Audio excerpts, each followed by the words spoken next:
We are joined by Dr. Angelique Coetzee, former chairperson of the South Africa Medical Association and a medical clinician. Dr. Coetzee joins us from Johannesburg, South Africa via Zoom. Dr. Coetzee, you are very welcome. Now, let me begin by asking you, Doctor, how significant is the announcement of a new malaria vaccine, especially in Africa? Doctor? Good morning.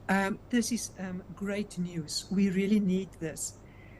As was said by the previous speakers, we know that the incidence, especially in sub-Saharan Africa, of children dying from malaria is extremely high. Worldwide, about half of the world are at risk, but again, much more in Africa. And the children are the most vulnerable. This is why these vaccines are being recommended for the younger children, especially the under 5 years of age. As said previously, between 77 to 80% of the death rate in 2021 of over 600,000 people were children under the age of 5 in Africa. So we need this vaccine. We have seen that the mosquito net is not doing this. It's not enough on its own. It's difficult to control these mosquitoes, and this vaccine might just be life-saving for the rest of Africa, especially the young children. Dr. Coetzee, an important point that you made there, that the children dying from malaria in Africa is very high. But before we let you go, Doctor, what more do you think needs to be done to completely eradicate malaria? A good question as well.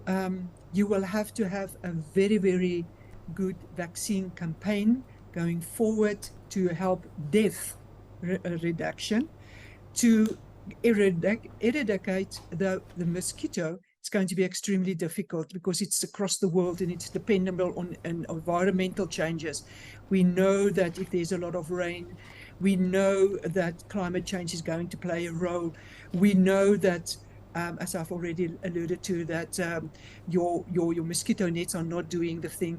We know there's not electricity in the rest of most of these rural areas in Africa where you can use mosquito mats or any of those type of thing, or electricity where you can use some air conditioner to reduce the risk of these mosquito bites. So we are in a problem. Remember, the mosquito is the female mosquito, normally bites in the early morning, and that during the nighttime you need to have the most precautions that you can, measurements that you can take. You need to put that in place, but it's not always feasible.